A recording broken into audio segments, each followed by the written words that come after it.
Well, most of you can probably remember Fundy's curse difficulty, and if you're a legend you can probably even remember me beating it.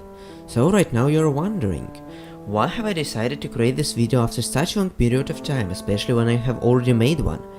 And the answer is simple.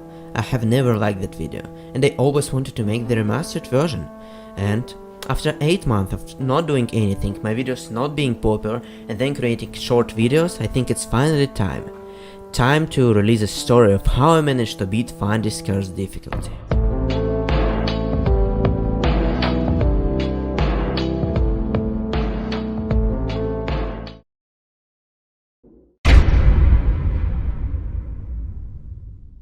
Well, to begin with, there are different strategies on how you can beat this difficulty, but if you want to use my one, you'll definitely need a desert in your seed. Because first of all, there are a lot of villages in a desert, and you'll definitely need the villagers to trade with villagers. Also, you'll definitely need bats to set your spawn point, because you're going to die a lot.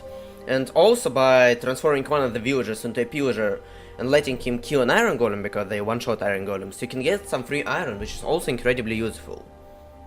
Another thing you'll need from a desert is obviously a lava lake, because this is probably the only way to build a nether portal. Also, you'll need a desert temple, or maybe even more than one. Because first of all, you'll probably want to have a saddle, because riding a horse not only allows you not to get oofed at all, it also allows you not to fly in the space because of the flowers. Also, you'll need at least 9 iron and at least 9 emeralds. So the reason for this is that you'll need to craft at least 1 iron and 1 emerald block. And the reason for this is because there's a bug in the Fundy's difficulty. If you'll place a block underwater, and then if you'll mine it, you'll get 2 of those blocks. That's just a duplication, so you can get infinite amount of any blocks. Unfortunately, which is fair but still a little sad, this doesn't work with items inside the chest, so only a chest will duplicate without items. The last knowledge you need to know before actually progressing through the game is the knowledge on how to get blocks.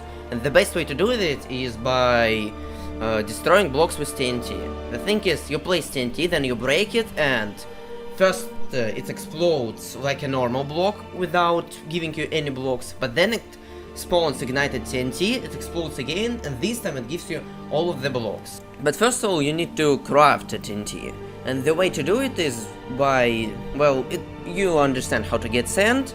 You can get gunpowder from desert temples, but if you're out of gunpowder, you can wait until the night.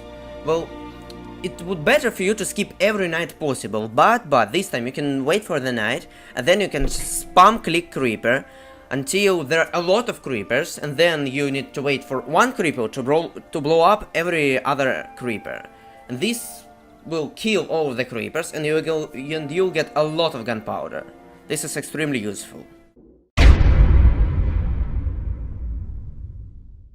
Well, after we have everything ready, we can finally start progressing through the game. And the first thing we need to do is obviously to build a nether portal, but here is the thing. I built a portal in the size of 12 by 12 because I watched Fundy's video and he showed a working portal, and this portal, I took a screenshot, I pasted it in Photoshop, and using my professional Photoshop skills, I counted that this portal should be 12 by 12. And I built a 12 by 12 portal, but it appeared that probably Fundy didn't build a minimum size portal, he just built a working portal, and I probably should have tasted in the creative, but well, I still managed to beat the game with the bigger portal, so who cares, am I right? If you're wondering on how I managed to beat a 12 by 12 nether portal, here is the thing.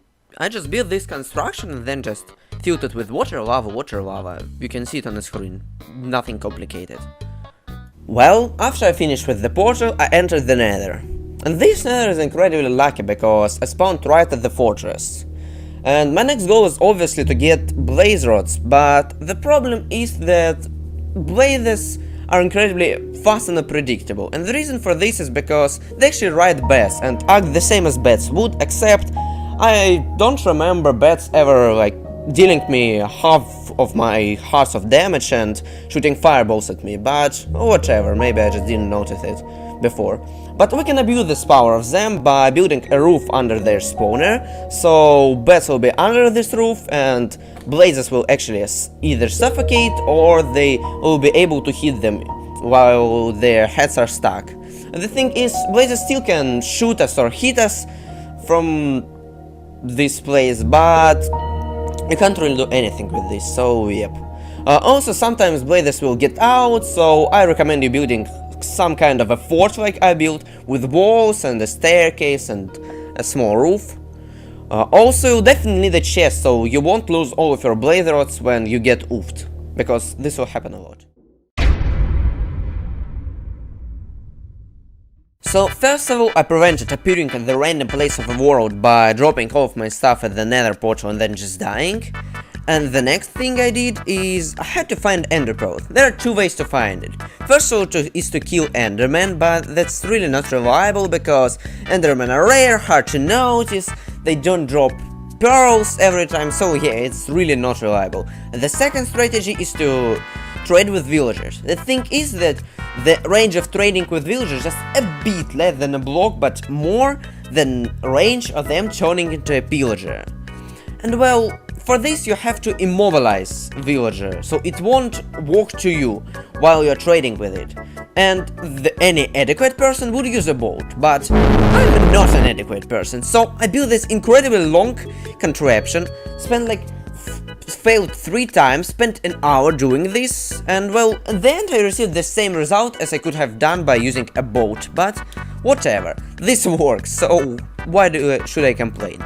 And then, using my duped emeralds, I traded with a villager. The next thing I did is allocated the coordinates of the stronghold using my triangulation calculator, and those coordinates appeared to be over 2000 blocks away from me, but luckily enough I managed to find a horse, and me and my boy traveled all the way to here, and it appeared that those coordinates of the stronghold were a bit wrong, and while I was locating the actual coordinates of the stronghold, I managed to lose a couple of eyes. Luckily I had more than 12, but unluckily I had 11 remaining at the end. But I really hope that there would be at least one eye in the portal. Then I placed my bed and started digging down and down and down. I found the stronghold while being shot by skeletons and attacked by a lot of bees. And then, because my subtitles were on, I managed to hear the sound, not really hear, more like read the sound of silverfish, and that's how I managed to locate an end room and portal room. And well, guess what? 0 eyes of Ender. There are 0 eyes of Ender, so what did I have to do? I had to return all the way back to my portal, to my village where I traded. Well, luckily enough I had a couple of spare blaze rods, but still. And on my way there I managed to just straight up die in the river. And then I managed to forget where the heck were my horse and my resources, so I had to rewatch the clip. Luckily enough I found where I died at the end, but it still was a bit depressing. And then I returned back, even though I spent about an hour doing all of this. But I returned back, luckily enough, and portal frame didn't move away, and I entered the end. This was the first time I entered the end. After 4 days of attempts, or something like 80 pure hours, this was the first ever time I reached the end. And well, because of this I was really stressed. Also, I was something like, I believe, 5 hours in, so I was really afraid of timer. And because of this, I did quite a lot of mistakes, and I couldn't come up with a decent strategy, and I didn't know at all what to do. The first mistake I did is, when I brought down to the portal room all of my blocks, I completely forgot about weapon, and about materials to create this weapon, so I didn't have a sword to hit the Ender Dragon, but that's fine. You can use blocks to blow up the Ender Dragon and damage him quite a lot. Well, guess what? I didn't come up with this strategy because I was stressed. And what did I do? I kicked the dragon with my bare hands. I kicked him to death. Well, almost, but we'll come to this a bit later. Another thing you can do with blowing up blocks is break end crystals, because if you use blocks to blow up end crystal with the chain reaction, wither won't spawn. Perfect. But I was too stressed to come up with those crazy strategies, so I didn't do this. And also I really believed that withers would help me kill the Ender Dragon. they would damage it, they would try to kill it. Well, I was wrong. They did literally nothing. I think I tested in creative and they did damage Ender Dragon. But at that moment they didn't, so yep, everything went completely wrong. And after a whole hour of avoiding withers, avoiding Enderman, and blowing up crystals and dying a lot of times, this is finally the time to finish it. And the thing is, there's the thing in Fundy's difficulty that if you try to enter the final end portal, it disappears. And well, there's a way to prevent this using Ender Pearl and teleporting in here, but I think it's much easier to just straight up stay in the portal when it appears. And well, this was my plan originally, but something went wrong. But instead of talking, I'll just let you watch the final clip. Enjoy.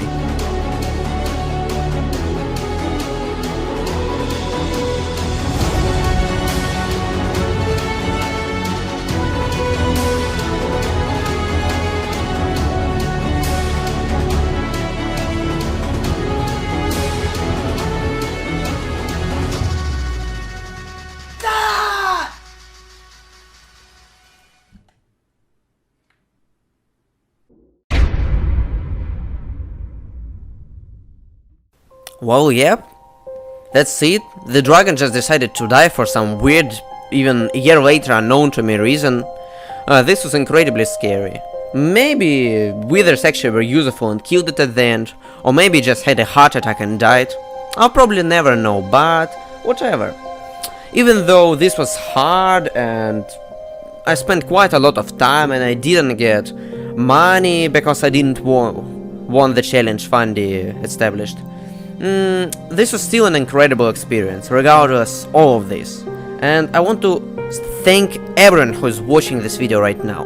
And I want to especially thank everyone who not only watched the original video, but commented and liked it and left something positive outcome, because this really inspired me so much, you can't even imagine this. I really thank you. Well, if you like this video, consider liking and subscribing it. If I'll see a good outcome and likes and subscribes from this video, I'll probably do a content like this in the future, because I'm a bit tired of making short videos, because it's not really something I want to make. So again, thanks to all of you for this, thanks to Fundy for making this challenge, and bye. I guess I'll see you in the next video.